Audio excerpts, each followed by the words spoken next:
Hello students. तो बेटा बात हो रही थी परमुटेशंस और कॉम्बिनेशंस की, ठीक है ना। और हम बात कर रहे थे, ठीक है ना, किसी वर्ड के लेटर्स को अगर हम अरेंज करें एज ए डिक्शनरी फॉर्मेट तो उसका रैंक क्या होगा, ठीक है। और आज बेटा हम एक नए कॉन्सेप्ट की बात करेंगे, that is known as derangement, ठीक है। सो राइट डाउन DE, ठीक है बेटा,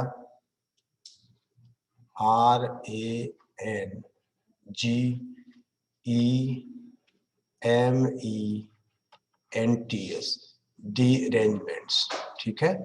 बहुत स्पेसिफिक टॉपिक है, ठीक है ना बेटा। डीरेंजमेंट का मतलब क्या होगा? एनी चेंज, सिंपल वे में आपसे कहा जाए any change in the order of the things, in the बेटे कहा जाए order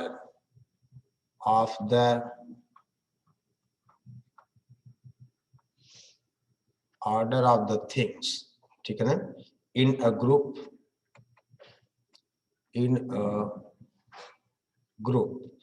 is called a derangement, is called a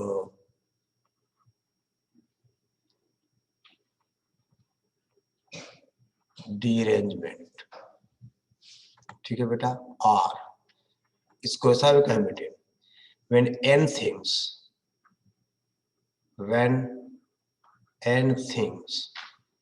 ठीक है ना, when n things are to be placed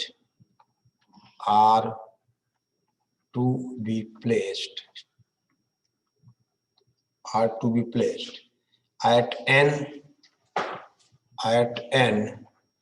specific places, ठीक है ना, but none of them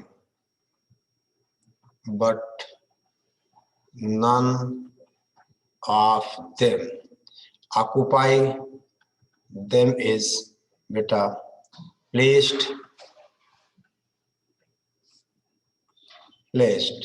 on its specified position, on its specified position, ठीक है ना। then we say that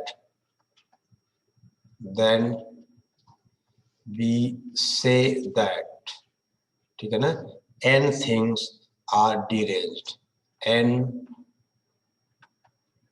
things are deranged। यानी बेटा अगर हम n things को मान लो उनका एक स्पेसिफिक पोजीशन, स्पेसिफिक प्लेस है, लेकिन कोई भी थिंग अपने स्पेसिफाइड पोजीशन पे नहीं है तो आप कहोगे द n थिंग्स आर, आपसे कहा जाए ये बेटा n थिंग्स आर deranged, ठीक है ना। इसको हम एक और तरीके से बेटे कर सकते हैं, आपसे कहा जाए, देखो ध्यान दो, ओके देखो, या बेटा इतना नोट करो पहले आप, और हम ऐसा भी कहें, राइट डाउन, ये नोट कर लीजिए, आपसे कहा जाए, देखो any change in order of the things in a group is called a derangement, समझ गए। या बेटा when n things are to be placed at any specific places but none of them is placed on its specified position, then we say that n things are deranged। या इसको ऐसा भी कहें बेटा, कहा जाए और, ठीक है ना। देखिए आप समझिए बात को, हम आपसे कहें एज्यूम, ठीक है बेटा, आपसे कहा जाए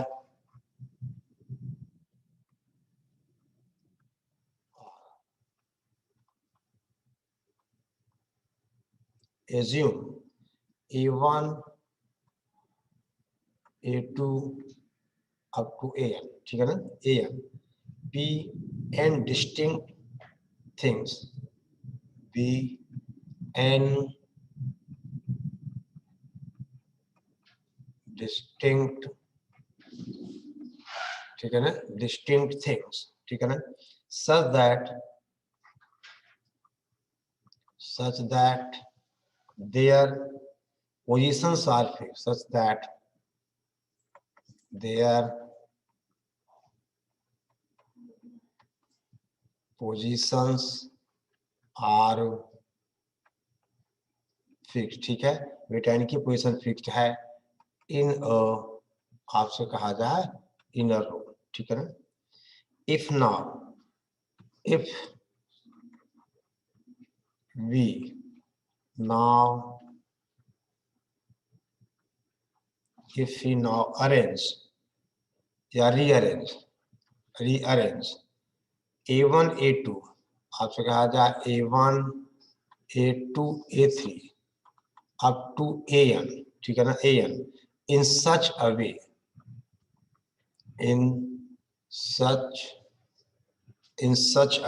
ठीक है बेटा, that no one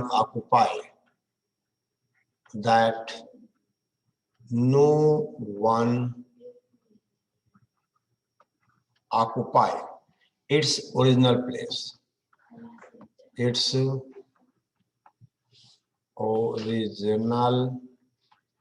समझ गए बात को, ओरिजिनल प्लेस, ठीक है बेटा। then such an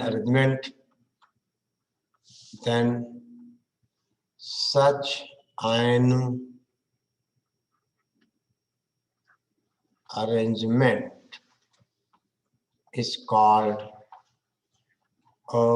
ठीक है बेटा, derangement is called ठीक है ना, derangement,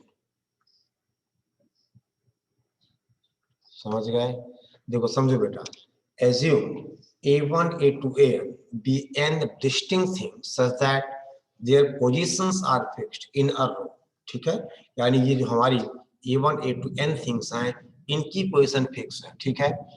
if we now rearrange, ठीक है बेटा, क्या है rearrange, if we now rearrange A1 A2 A3 AN in such a way that no one occupies its original place, then such an arrangement is called derangement, ठीक है बेटा।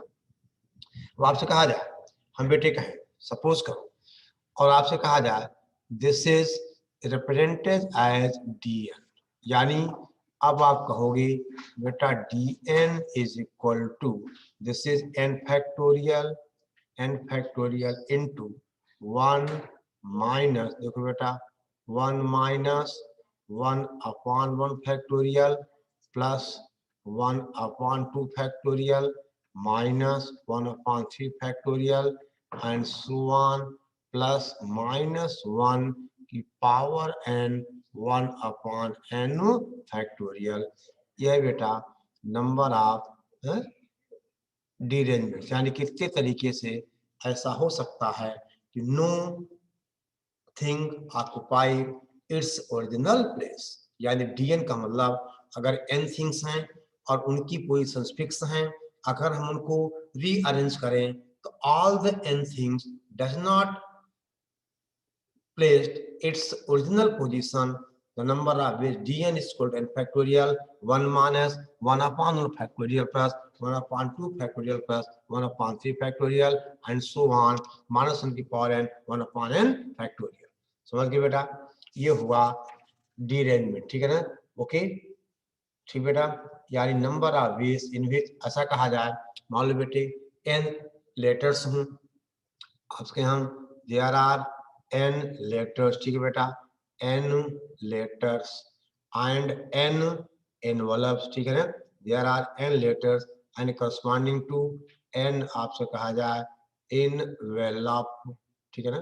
अब कहा जाए अगर हम लेटर्स को इन इनवेलप में पोस्ट करें और कोई देखो इन पे एड्रेस लिखा हुआ है, यानी इनवेलप पे क्या लिखा है एड्रेस लिखा हुआ है, तो कोई भी लेटर अपने सही इनवेलप में न जाए, ये हुआ उसका नंबर ऑफ बेस, ठीक है ना। यानी no one occupy its original place, ठीक है ना, यानी बेटा लेटर लिखा हुआ है और इनवलप्स के ऊपर एड्रेस लिखा हुआ है, नाम लिखा हुआ है, किस लेटर को कहाँ जाना है तो फिक्स है, लेकिन कोई भी लेटर अपने सही इनवलप में न जाए वो इसका डीएन होगा। ठीक है, ओके। तो डीएन का मतलब derangement of N thing that is N factorial into ऐसा, इसका मतलब वो सारी की सारी एन थिंग्स, ठीक है ना, अपने ओरिजिनल पोजीशन पे नहीं है, they are not at their original position. ठीक है, ये बेटा अपने ओरिजिनल पोजीशन पे नहीं है। ठीक है,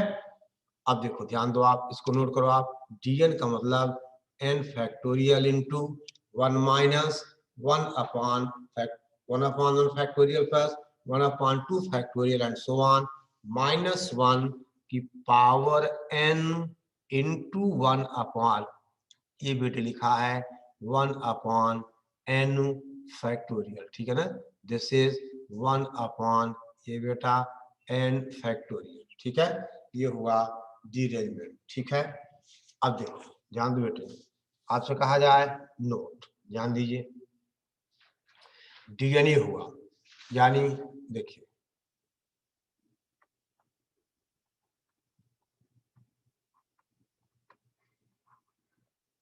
देख बेटे, डीएन का मतलब आपसे कहा जाए that is n factorial into 1 minus 1 upon 1 factorial plus 1/2 factorial minus 1/3 factorial plus 1/4 factorial minus and so on minus 1 की पावर n 1/n फैक्टोरियल। ठीक है बेटा, ये लिख लिया आपने। अब यहां से बेटे पहली बात आपसे कहा जाए d1 कितना होगा। अब बेटा एक ही थिंग है, एक ही लेटर है, एक ही नोलफ है, तो वो तो बेटे सही में ही जाएगा, एंड d1 0 हो जाएगा। आज बेटे कहा जाए d2 कितना होगा, यानी अगर ध्यान दो बेटा, आप चाहो तो यहाँ वैल्यू पुट कर दो, यानी d2 का मतलब आपने कहा कितना जाएगा, d2 बेटे 1 होगा। क्यों, देखो दो लेटर्स हैं, दो इनवलप हैं, तो एक ही तरीका होगा, मतलब 1 वाला दूसरे में चला जाए, 2 वाला पहले में चला जाए, एक ही तरीका होगा। बेटा d2 कितना हो गया, 1 हो गया। अब आपसे कहा जाए बेटा d3, यानी 3 थिंग्स है, कितना आएगा, ये 2 हो जाएगा, d3 कितना है, 2 हो गया। ऐसे बेटे आपसे कहा जाए d4, d4 कितना आ जाएगा 9, आप यहाँ से कैलकुलेट कर सकते हो 4 फैक्टोरियल, d4 का मतलब बेटा 4 फैक्टोरियल, देखो यहाँ मैं कर देता हूँ कैलकुलेशन, d4 का मतलब 4 factorial into 1 minus 1/1 factorial 1/2 factorial minus 1/3 factorial plus 1/4 factorial, और इसको आप सॉल्व करोगे ये आ जाएगा 9। समझ गए, ये बेटे आ जाएगा 9। ठीक है, ऐसे बेटे कहा जाए d5 कितना होगा, समझो बेटा d5 हो जाएगा 44। आप ये याद रखोगे तो बेटा कभी डायरेक्ट क्वेश्चन मिल जाएगा, d6 आ जाएगा दैट इज 265। ठीक है ना, d6 मिलेगा, आपसे कहा जाए 265। ठीक है, यहीं से आप वैल्यू फाइंड कर सकते हो, समझ गए ना। जैसे आपसे कहा जाए बेटा d5 कितना होगा, d5 का मतलब 5 factorial into 1 minus 1/1 factorial plus 1/2 factorial minus 1/3 factorial plus 1/4 factorial minus 1/5 factorial. इसको आप सॉल्व करोगे तो आ जाएगा बेटा, आपसे कहा जाए 44। यानी मान लो सवाल आ जाए कि कोई किसी आदमी, अगर a person writes letter to his 5 friends, ठीक है ना, और कहा जाए the number of is in which no letter go in correct envelope, तो अब क्या होगा d5 आंसर आएगा 44। ठीक है बेटा, d5 44, d6 265, d4 9, d d4 9, d3 2, d2 1 और d1 0। ठीक है बेटा, आई बात समझ में। ठीक है, अब देखिए आपसे कहा जाए बेटा एक नोट, आप ध्यान दें, नोट करो पहले इतना बेटे आप पहले नोट करिए, ठीक है। अब ध्यान दें, ठीक है, ये बेटा नोट डाउन करो और आपसे कहा जाए, देखिए हम आपसे कहें इफ आर थिंग्स, समझना बेटा, इफ आर थिंग्स, ठीक है ना, आर थिंग्स goes to बेटा wrong places, goes to wrong places, ठीक है ना, out of n things, out of n things, तो अगर बेटा r things goes to wrong places, इसका मतलब n minus r things goes to बेटे कहा जाए original place, goes to original place, समझ गए, और यहाँ आर एन से छोटा होगा, ठीक है बेटा। आपसे कहा जाए if D N is equal to number of is, D N is equal to, आपसे कहा जाए नंबर ऑफ इज, ठीक है ना, if all N things, if all n things goes to wrong place, और बेटा डी आर का मतलब number of ways if R things goes to wrong places, ठीक है ना, रॉन्ग प्लेसेस, ठीक है बेटा। अब आपसे कहा जाए, इसका मतलब ध्यान दो बेटे, D N is equal to N C R, देखो D N is equal to N C, ठीक बेटा, N minus R, N C N minus R into D R, समझ गए बेटा। यानी अगर R goes to wrong places, N minus R goes to original places, यानी T N is equal to N C N minus R into D R, ठीक है। जहां बेटा डी आर होगा, where D R is equal to R factorial 1 minus 1 upon 1 factorial plus 1 upon 2 factorial minus 1 upon 3 factorial plus minus 1 की power R into 1 upon R factorial, ठीक है बेटे। इसका मतलब हम आपसे कहें एट लीस्ट p things, ठीक बेटा, at least p things goes to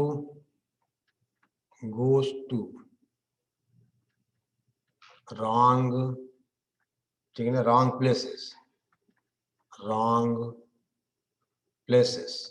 then बेटे आप कहोगे dn is equal to summation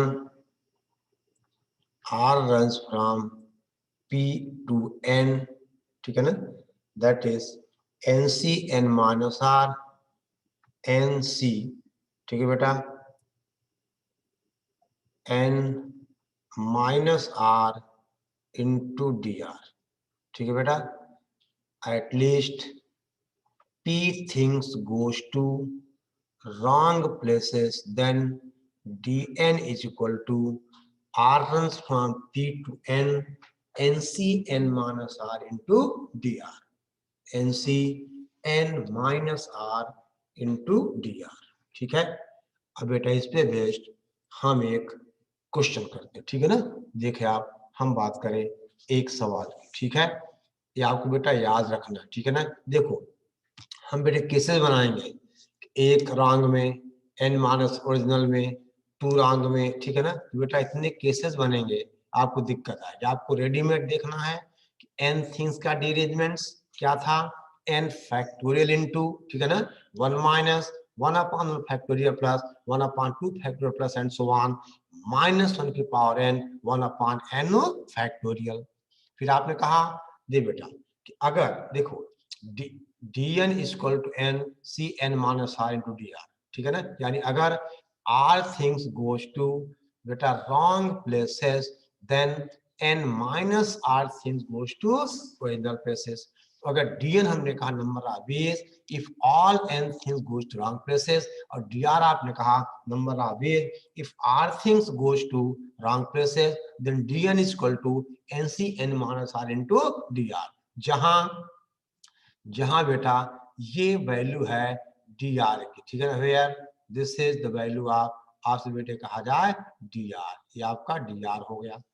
और देखिए अभी याद करो आप at least one thing at least p thing goes to wrong places then dn is equal to summation r runs from p to n nc n minus r into dr, ठीक है ना, nc n minus r into dr, ठीक है। अब बेटे हम बात करें एक क्वेश्चन की, देखो आप बेटा सवाल है, लिखिए a person writes letters to 6 friends. देखो आप पहले क्वेश्चन लिखना, a person writes letters to 6 friends, तो बेटा सिक्स फ्रेंड्स, ठीक है ना, and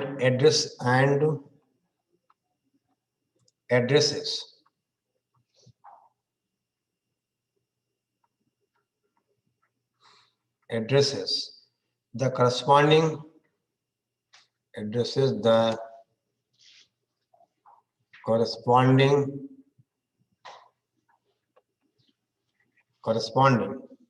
envelopes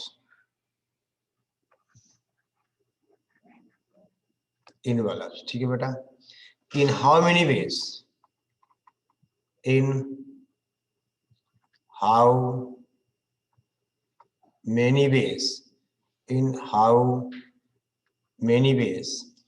can the letters be placed, how many ways can the letters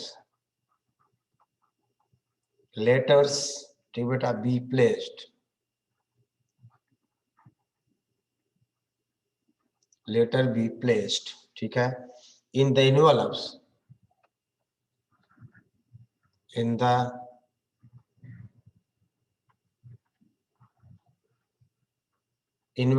ठीक है बेटा, in the envelopes so that, अब पहला पार्ट है बेटा at least two of them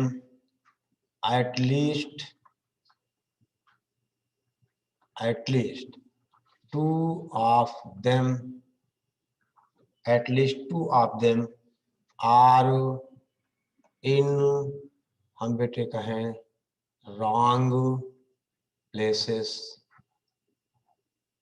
wrong envelopes, यहाँ बेटे क्या हुआ wrong places का मतलब wrong envelope।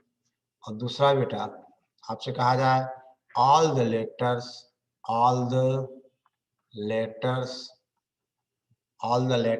ठीक है बेटा, all the letters are in the wrong envelope,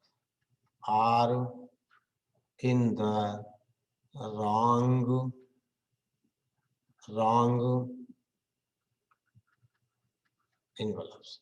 देखिए ठीक है बेटा, a person writes letters to 6 friends and addresses the corresponding envelopes। in how many ways can the letters be placed in the envelope so that at least two of them, देख बेटा पहली शर्त क्या है, at least आपसे कहा जाए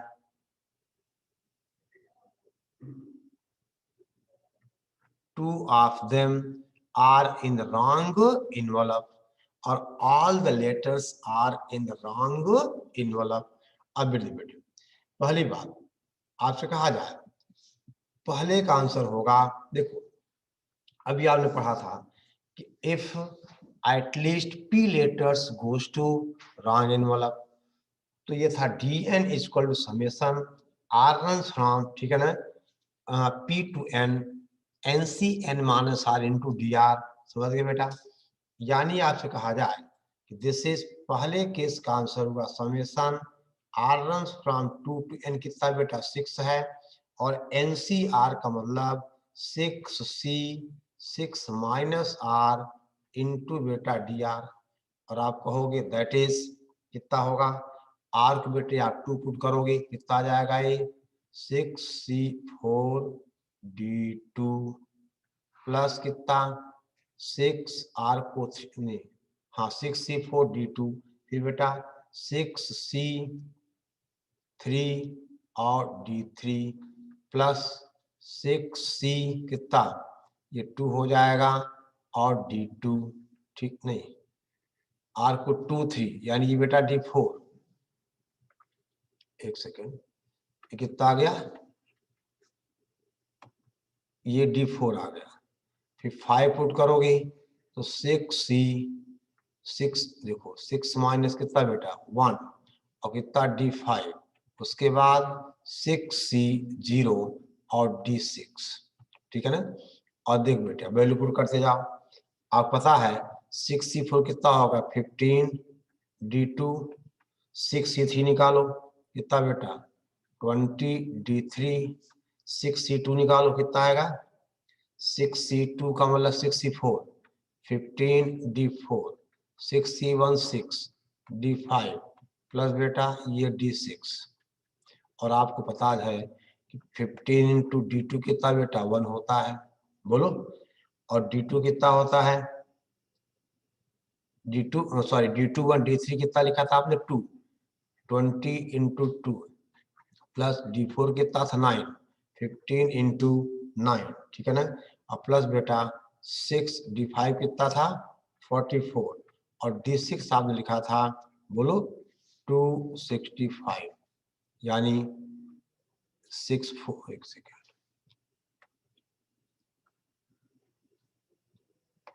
ये बेटा 6 इंटू d5 था 44। अब बेटा ये सब आप कैलकुलेट करो तो आंसर आएगा 719। समझ गए? देखो d1 0 था, d2 1 था, d3 2, d4 9, समझ गए, d5 44 और d6 265। ठीक है बेटा, क्योंकि नहीं तो आपको निकालना पड़ेगा, तो मैंने इसलिए कहा था ये वैल्यू आपको याद रखनी है। d1 0 था, d2 बेटा 1 था, d3 की वैल्यू 9 थी, d4 हमारा 44 था, ठीक है ना, ओके, d2 1, d3 कितना बेटा सॉरी d3 2, d4 9,